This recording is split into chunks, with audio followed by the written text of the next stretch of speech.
Olá, muito boa noite. Nesse 28 de agosto de 2020, me propus a conversar com cada um que me assiste sobre o coronavírus. Até quando vai esse vírus? Até quando vai essa pandemia? Eu penso que essa reflexão que não termina agora, e deveremos fazer outros encontros, as pessoas já têm informação pelos meios de imprensa. A grande verdade é que esse vírus que surgiu é um vírus diferente. Ele é um vírus agressivo, ele se propaga rapidamente. Pelo que se sabe, entra pelas nossas vias respiratórias e também se propaga por todo o organismo rapidinho, a ponto de atingir fígado e também atingir os rins. Até agora, já passados 4 meses e pouco, não temos medicação para o vírus. Aliás, para vírus não existe medicação. E também não temos vacina, porque as vacinas sempre vêm tempos depois. 2 autoridades mundiais referiram dias atrás que a tendência é que esse vírus nos acompanhe por uns 2 anos. Eu estou falando do diretor da Organização Mundial de Saúde, e também do Bill Gates, que é o dono da Microsoft. Gostemos deles ou não, tenhamos simpatias por eles, mas são 2 pessoas que conhecem o assunto. Desde o começo, eu tenho dito, e está evidenciado, pela quantidade de infectados e pela quantidade de mortos, que o coronavírus, ou os vírus todos, eles atingem aqueles organismos, aquelas pessoas que estão mais debilitadas, ou seja, com a imunidade baixa. Que o organismo não tem a capacidade de resistir às doenças. E nesse tempo de coronavírus, as pessoas que mais têm perdido a vida são os diabéticos, os hipertensos e aqueles que já têm doenças pulmonares. Esses, infelizmente, são as maiores vítimas desse coronavírus. Mas tem algumas situações que são esquisitas também. Esse vírus parece que é um vírus particular, é um vírus diferente. Porque ele também tem atacado pessoas jovens muito saudáveis. Principalmente aquelas pessoas jovens que estão na linha de frente do tratamento desse vírus, como médicos e enfermeiros, por exemplo. Jovens que até então tinham boa saúde. Claro que é minoria, mas tem atacado. Existem algumas evidências de que esses vírus, ou de que o contágio nosso pelo vírus, depende da quantidade de vírus que entrou no nosso organismo. Então, se eu sou muito saudável e a quantidade de vírus que me atacou foi muito grande, a tendência é que eu vou sucumbir. A tendência é que o organismo não vença, porque eu sou muito saudável, mas a quantidade de vírus que entrou no meu organismo é muito grande. Aí uma explicação para ter derrotado jovens saudáveis, médicos, enfermeiros e até outros particulares. Naqueles casos em que o vírus afeta em quantidade muito pequena, são os casos que se dizem assintomáticos, ou seja, eu fui contaminado pelo vírus, mas não surgiu sintoma nenhum, ou alguns sintomas leves que o próprio organismo se encarrega de tratar.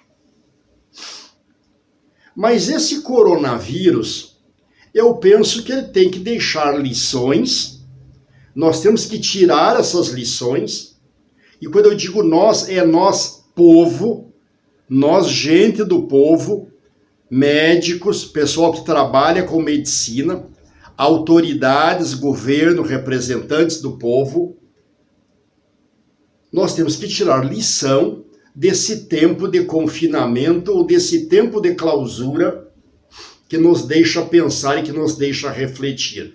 Quais são as lições que temos que tirar disso? Primeiro, quando surgem crises virais, e esse não é o primeiro, não deverá ser o último, e é uma tendência que daqui por diante nós tenhamos com mais frequência problemas virais. Já tivemos vários vírus, do sarampo, da cachumba, da gripe, o vírus suíno, o vírus aviário e tantos outros. Esse é o mais agressivo, depois da gripe espanhola de 1918. Então nós temos que tirar lições. E me perdoem as pessoas que creem, me perdoem as pessoas do universo religioso, que nesse tempo de coronavírus eles têm dito: o que nós temos que fazer é orar, o que nós temos que fazer é rezar. Rezar, o orar, os religiosos, quem tem crença, nós temos que fazer sempre. Agora, existem situações que só orar e rezar não é suficiente. E eu não estou pondo em dúvida o poder divino. O que eu estou pondo em dúvida é se isto não é uma provação. Se não é uma provação, não é uma situação que nós temos que passar. Então, se for uma provação divina, nós temos que buscar os recursos da ciência. Aliás, acredito que a provação divina e a ciência não são contrárias, elas não são antagônicas. Nós devemos orar ou rezar, sim, mas buscar os conhecimentos científicos também. Senão não teria razão para termos hospitais, pronto-socorro, tudo se resolveria à base de orações. E nós já vimos que não funciona bem assim. Tanto que as pessoas que também são religiosos, padres, pastores, bispos, quando adoecem, também vão para os hospitais. Ou seja, me parece que a divindade nos prepara para outra vida. Essa vida, nós temos que também fazer a nossa parte. Voltemos ao que interessa no fundamental. Eu acredito que nós temos que cobrar das autoridades, nós temos que cobrar, e as redes sociais estão por aí. Nós ficamos muito tempo na rede social, vendo bobagens, passando mensagenzinhas que não servem para nada, e não usamos as redes sociais para divulgar opiniões, para fazer cobranças, desde os nossos vereadores, desde da nossa cidade. Porque o que ficou demonstrado é que o sistema privado de saúde não deu resposta, ele não conseguiu atender. Então nós temos que rever os hospitais privados, temos que rever os planos de saúde, os pronto-socorros particulares, porque em época de pandemia eles não funcionam, não funcionaram. Eu não estou dizendo que eles não são importantes, o que eu estou dizendo é que tem que haver um planejamento integrado, um planejamento organizado. E temos que reforçar o sistema público de saúde, porque nos últimos 20 anos foram reduzidos muito os leitos hospitalares e os recursos para a saúde são sempre precários. Mas tem um detalhe, eu estou falando de recursos para a saúde, eu não estou falando de doenças. Nós precisamos fazer uma separação aqui. Os recursos de prevenção, de cautela, de melhorar a imunidade, de saber como agir em épocas assim, nós temos que... Isso aí tem que estar na mão e o mais perto das pessoas do povo. Seja através das associações de moradores, seja com as escolas do bairro, seja com as unidades de saúde do bairro. Isso aí tem que estar muito próximo do povo. Porque em tempo de pandemia, tudo concentra em alguns locais. E aí os locais ficam muito congestionados. Mas também tem que mudar essa mentalidade de saúde. E aqui a classe médica tem muita responsabilidade em cima disso. Porque a classe médica puxou para si a salvação da pátria e mostrou que não é assim. Porque para a classe médica, tudo resolve com remédio químico, mas isso não é imunidade. Remédio químico é para resolver um problema patológico momentâneo. Imunidade é eu não precisar desse remédio químico, é eu não precisar de remédio nenhum, é o meu organismo responder aos agentes patológicos naturalmente e naturalmente sair da doença. Isso é perfeitamente possível. Porque veja, esse coronavírus ou esses vírus, o vírus não sobrevive sozinho. O vírus ataca organismo que tem bactérias. Então o vírus precisa de bactéria. Para a bactéria tem remédio. A bactéria nós podemos controlar. O vírus agora ficou um pouco fora de controle naqueles organismos que a bactéria estava muito avançada, que tinha muito incidente bacteriológico. Por que estou dizendo isso e quase não se fala? É porque se o vírus me ataca e o meu organismo já tem muita bactéria, eu tenho dois agentes patógenos trabalhando contra mim. Mas se eu já tenho bactéria por algum tempo e já venho tomando antibióticos há algum tempo, a minha capacidade natural do organismo reagir diminuiu muito. É quase certo que eu vou perder essa batalha, porque agora tenho vírus e tenho bactérias que estão me consumindo, estão me destruindo, estão trabalhando contra mim. As bactérias, as superbactérias, o excesso de bactérias vem do excesso de antibiótico. Então nós temos que mudar essa mentalidade de muito antibiótico, muito anti-inflamatório. A medicina natural está por aí em abundância, dando provas de que eu não preciso ter inflamação, eu não preciso ter tumor, só tratando com alimentação saudável. Mas eu tenho que colocar isso ao alcance do povo. Essa medicina tem que abrir. Ela é muito fechada e os médicos retiraram das suas costas esse compromisso. As faculdades de medicina tiraram do conhecimento médico a possibilidade de tratar organismos só com coisas naturais, alimentos e ervas, e passaram isso para nutricionista. Mas a nutricionista, por mais que estude, por mais que tenha boa vontade, ela não tem formação médica. Então aqui se criou um divórcio. O problema às vezes é alimentar, no caso dos diabéticos, mas o médico não trabalha com isso, ele manda falar com a nutricionista, mas a nutricionista não compreende como é que cria diabetes. Se eu não tenho conhecimento médico, como é que eu vou prescrever alimentação saudável para a saúde? É claro que vai ficar capenga. Mas a sociedade moderna é assim, a sociedade dos fragmentos, é a sociedade dos shoppings cheios de lojinhas. Cada um cuida da sua lojinha e ninguém cuida do todo. E em matéria de saúde, o organismo é um só. Esse é um grande problema. O outro problema agora é de logística, de estrutura de saúde. Quando surgiu o coronavírus, deve ter algum vídeo por aí no nosso canal que gravei, eu dizia que não era possível concentrar tudo em hospitais, porque os próprios hospitais, a própria área médica estava dizendo que era para procurar os hospitais só em último caso. Então as pessoas que tinham sintomas de coronavírus ficavam muito angustiadas, porque eu só vou para o hospital em último caso para evitar contágio, mas eu não tenho onde me socorrer. Nestas situações, precisa entrar logística, e aqui tem que entrar a administração municipal com a Secretaria da Saúde, a administração estadual com a Secretaria da Saúde, a administração federal com o Ministério da Saúde.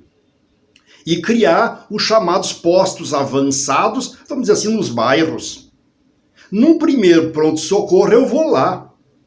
Tem que ter uma equipe médica especializada e, se for o caso, aí vai para o hospital. Mas as pessoas sabem o que fazer. Esse é um ponto. O outro ponto, tem que trabalhar com a ideia de que eu melhoro a imunidade através de alimentação saudável, atividade física, repouso, movimento, líquidos saudáveis. Imunidade é sangue, sangue de qualidade e quantidade que vem dos alimentos. Ninguém produz boa imunidade tomando remédio. O remédio é para matar o agente que está concorrendo comigo. Morto o agente, agora o resto é comigo. E a outra questão que é importante é de visão de totalidade, visão geral na hora do vírus. Vejam o caso dessa pandemia. A União Europeia acabou. O Mercosul entra água. A Organização Mundial da Saúde começou a ser contestada. Mas nós temos um problema mundial. Então isso tem que se resolver mundialmente. Mas não é só. Quando surge o problema, nós tivemos problema de abastecimento de medicamentos, nós tivemos problema de máscara, de avental, de equipamento de proteção para médicos, enfermeiros, aqueles que estão na linha de frente. Por quê? Porque se relaxou, se tinha que buscar fora, muita encomenda tinha que vir da China, mas agora está todo mundo correndo atrás dos mesmos suprimentos e não é possível atender a todos ao mesmo tempo.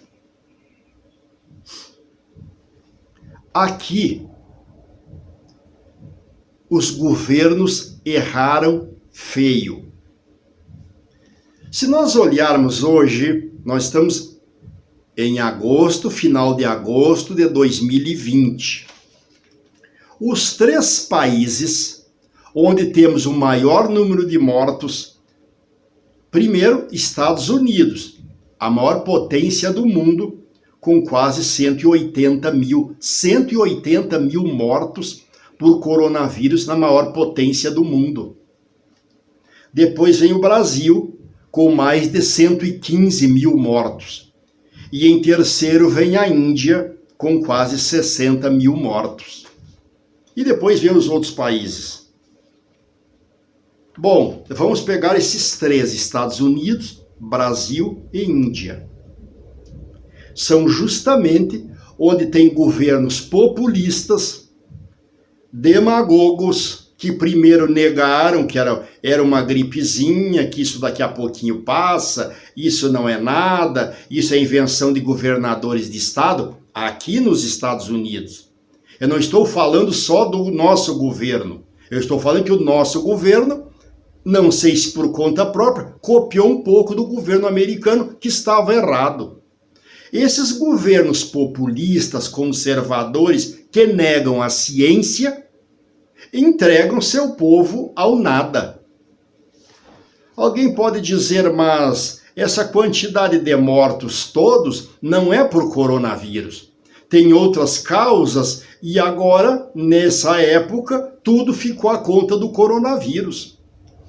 É possível que isto seja verdade, mas se for verdade, não isenta a culpa dos governos centrais, desses países que falei. Por quê? Porque se eles chamam a si a responsabilidade, tanto que decretaram um estado de emergência nacional, aqui nos Estados Unidos, na Índia, no mundo. Então, centraliza, toma a si as responsabilidades, orienta o que deve ser feito. Agora, quando eu fico negando que não era nada, que daqui a pouco passa, e eu não assumo minhas responsabilidades e jogo a responsabilidade de governadores e prefeitos, aí acaba dando no que deu. Aí falta equipamento, falta remédio e os governos aqui nos Estados Unidos, em outros países, ficam se comportando como médico, receitando remédio de eficácia duvidosa, ou seja, humilhando os médicos. Os médicos não se reúnem em conselho para decidir o que o governo tem que fazer. Então, nessa hora, o governo teria que fazer o quê? Constituir uma força-tarefa. Tem a força-tarefa da Lava Jato, nas empresas tem as brigadas de incêndio, ou seja, surgiu um incêndio na empresa, as brigadas já sabem onde estão os equipamentos e correm buscar. No poder dos países, no Brasil é isto, tinha que haver uma força-tarefa de médicos, de cientistas, para terem uma orientação central. Não, cada um ficou dizendo uma coisa. O governo diz uma coisa, a Fiocruz contesta, outros contestam, o governo de São Paulo diz que não é bem assim, o do Rio diz que não é bem assim, o do Rio Grande do Sul criou bandeiras para criar mais confusão, porque com essa história de bandeiras, às vezes municípios que é um muito próximo do outro, um tem uma bandeira, outro tem outro, como é que as pessoas vão acreditar nisso? E o nosso maior problema é não ter equipamento, nem máscara, nem avental, nem respiradores. E isso nós precisamos construir. Nós precisamos exigir das nossas autoridades, e agora vem eleição. É eleição municipal. Nós não temos que ficar querendo candidatos a vereadores, ou se candidatar a vereador, só para querer mais um nome de rua, mais uma tombeira de cascalho, mais um local de fácil acesso para deficiência, para quem tem alguma necessidade especial. E isso é importante. Mas tem que existir um grande projeto para que nós não tenhamos de novo, no próximo ano e nos anos seguintes, essa mesma estupefação, ou esse mesmo anseio, essas mesmas doenças que tivemos agora. Querem ver uma coisa do que eu estou dizendo? Vamos pegar duas situações. Por exemplo, o Rio Grande do Sul tem 11 milhões e meio de habitantes.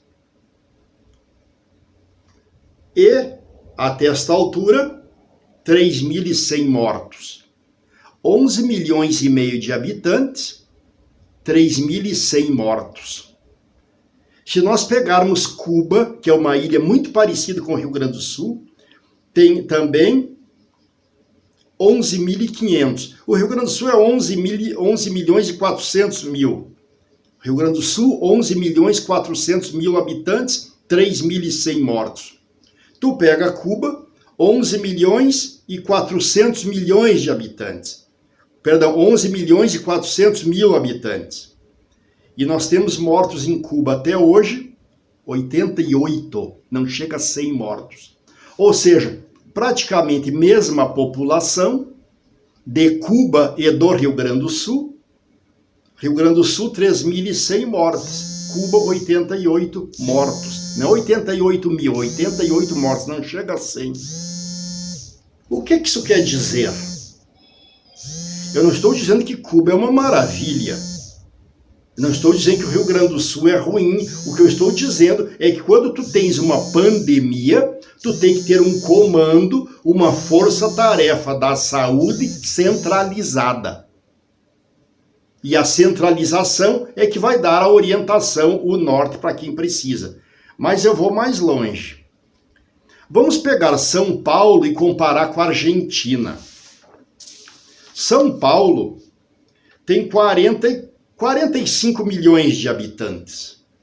45 milhões de habitantes em números redondos, o estado de São Paulo.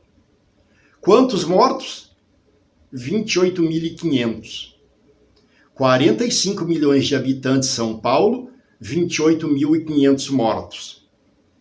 A Argentina, 45 milhões de habitantes em número redondo, igual São Paulo, 7.400 mortos. Então, mesma população de São Paulo, igual população de Argentina. Claro que tem algumas diferenças, mas é mínima. Eu estou arredondando para facilitar o raciocínio. A população de São Paulo é igual à população da Argentina. Em São Paulo, 28.500 mortos. Na Argentina, 7.300. Ou seja, São Paulo praticamente 4 vezes mais mortos do que na Argentina, mesma população. Um outro dado que é curioso. Vamos pegar um país lá na Ásia, que fica lá na divisa entre o Vietnã, a Tailândia, depois mais embaixo tem a Malásia, logo adiante tem as Filipinas, passando o Mar da China. Eu estou lá no leste, e depois tem o Japão. No Camboja, que a população é de 16 milhões, igual ao Rio Grande do Sul. Rio Grande do Sul tem 11, o Camboja tem 16. Ou seja, o Camboja tem 4 milhões a mais de habitantes que o Rio Grande do Sul. Sabem quantos mortos por Covid? 0. Alguém vai dizer, mas esses dados não estão certos.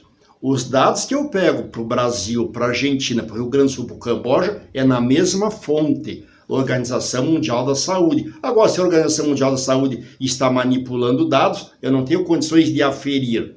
Mas também ninguém contestou que esses dados estão errados. O presidente americano não disse que nos Estados Unidos tem 170 mil mortos. O governo brasileiro não diz que o Brasil passou de 115 mil mortos. Eles não contestam isso. Como é que é possível, num país como o Camboja, que tem a população um pouquinho maior que o Rio Grande do Sul, 0 morte por Covid? E nós, 3.100. Os gaúchos, 3.100 mortos. Vamos fazer uma comparação de São Paulo com Nova York. Nova York tem, digamos, metade da população de São Paulo. E Nova York, São Paulo tem 28 mil mortos, Nova York tem 32 mil. Nova York tem metade da população de São Paulo. E tem 4 mil a mais mortos que São Paulo. Isso é o que eu estou dizendo. Onde os governos tomaram a si a responsabilidade de fazer força-tarefa para combater o coronavírus, eles fizeram num primeiro momento um lockdown total, ou seja, parou total, criou distanciamento para evitar o contágio e depois foi liberando aos poucos. O que que nós fizemos? Tivemos paralisação total num ou no outro estado, me lembro agora no Maranhão, em São Luís, a capital. Não me lembro de outro, talvez esteja errado ou traído pela memória. E não tivemos mais lockdown, paralisia total em nenhum estado. Nenhum outro estado. E isso semeou confusão na cabeça do povo. E aí o povo ficou sem arma para se defender. A arma que eu digo de proteção à sua saúde. Então, nós temos os 3 países do mundo que negam a existência da doença ou que debocham da forma de tratamento são os que estão amargando a maior quantidade de mortes por Covid. Estados Unidos, Brasil e Índia. Claro que a Índia tem que fazer as devidas considerações, porque se nós compararmos Estados Unidos e Brasil somados, eles não chegam à metade da população da Índia. Eu sou uma população americana dos Estados Unidos, mais a do Brasil, não chega à metade da população da Índia. Estados Unidos tem 180 mil mortos, o Brasil com 115, a Índia com 58 mil. Mas a Índia tem uma alta densidade populacional, uma alta concentração. O Brasil tem 25 mil por quilômetro quadrado. 25 mil habitantes por quilômetro quadrado, o Brasil. A Índia tem 419 mil. Os Estados Unidos têm 33 mil. Então, a Índia é muito concentrada em população. E veja que ela tem o dobro da população americana e brasileira juntas. E ela tem 58 mil, nós estamos com 115. Ou seja, os governos têm que preparar melhor os meios de saúde. E tem que preparar melhor os meios de doença. E vocês poderiam perguntar, e no município onde eu moro, na cidade onde eu moro, o que poderiam fazer prefeitos e vereadores? Vem eleição aí. Eu acho honestamente que nós temos que formar também nos municípios as brigadas de incêndio, como fazem as empresas. Aqui eu chamo de força-tarefa da medicina. É trazer nessa força-tarefa aquelas pessoas que trabalham com medicina, das mais variadas áreas, mas principalmente na área da imunologia, a área das patologias, a área dos laboratórios, das pesquisas, e formar um grande grupo para traçar estratégia. Mas o município pode ter fábrica de máscara, fábrica de avental, fábrica de respiradores. O grande problema nessa pandemia foi falta de respiradores. Isso enquanto estratégia, mas também precisa descentralizar o tratamento da saúde. Os postos de saúde dos bairros têm que ser transformados em mini hospitais. Naquelas situações passageiras, tem que ser transformado em mini hospitais. É isso que eu espero que os candidatos a vereadores e a prefeito venham dizer. E tem que trabalhar também com aquele agente de saúde da família, para que as famílias tenham mais saúde, para que não precisem ficar doentes. Porque na hora da doença, os sistemas de saúde não são suficientes para atender todo mundo. Eu não acho que essa pandemia já passou. Eu não acho que essa pandemia está encerrada. E também não acho que a nossa solução é o distanciamento social. Aliás, foi exatamente o distanciamento social de longo prazo que permite que as autoridades continuem fazendo o que estão fazendo, ou seja, se omitindo naquilo que é relevante. Não é de agora. Não é desse governo. As autoridades chamam a si as tarefas de governar o povo, mas na hora que surge um problema de pandemia, um problema mais global, fica transparente que não fizeram estrutura.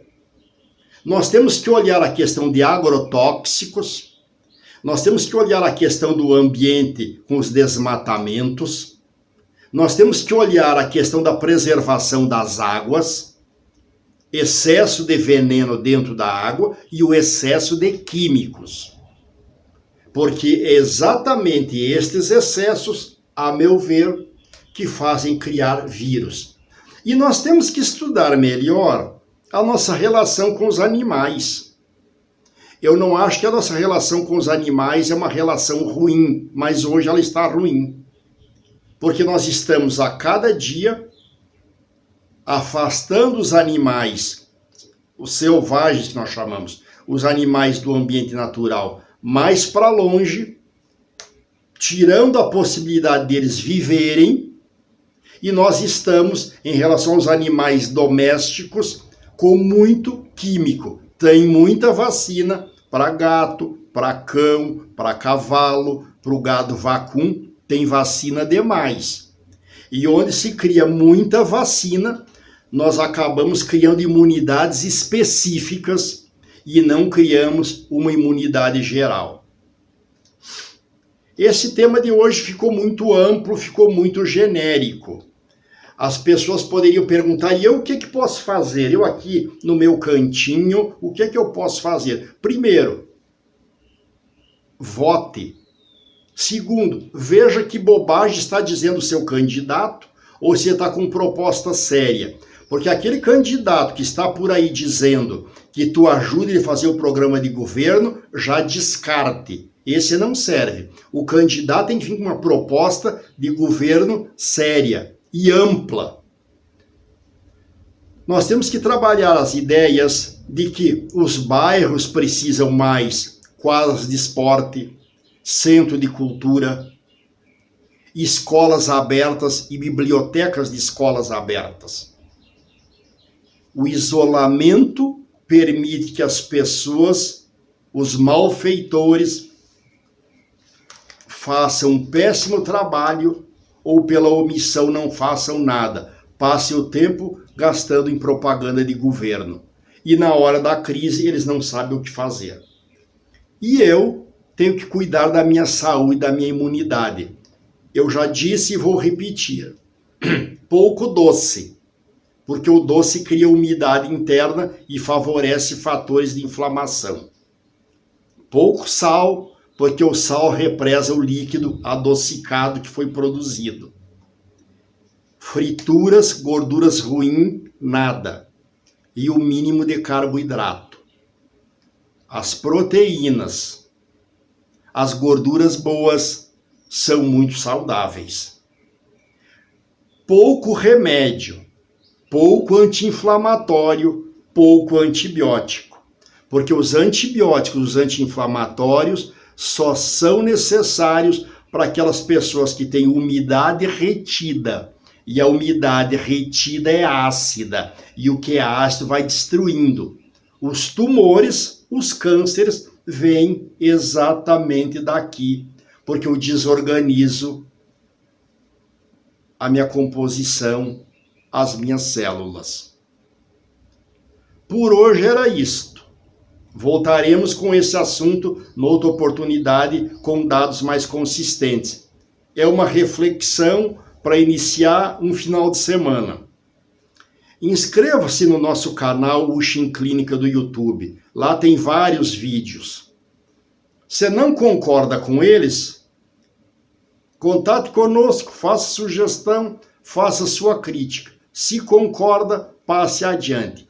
Ao se inscrever no nosso canal, é gratuito, não paga nada, você estará ajudando a divulgar nossas ideias. Muito obrigado, uma boa noite, até a próxima sexta-feira, 20 horas, fique em paz. Boa noite.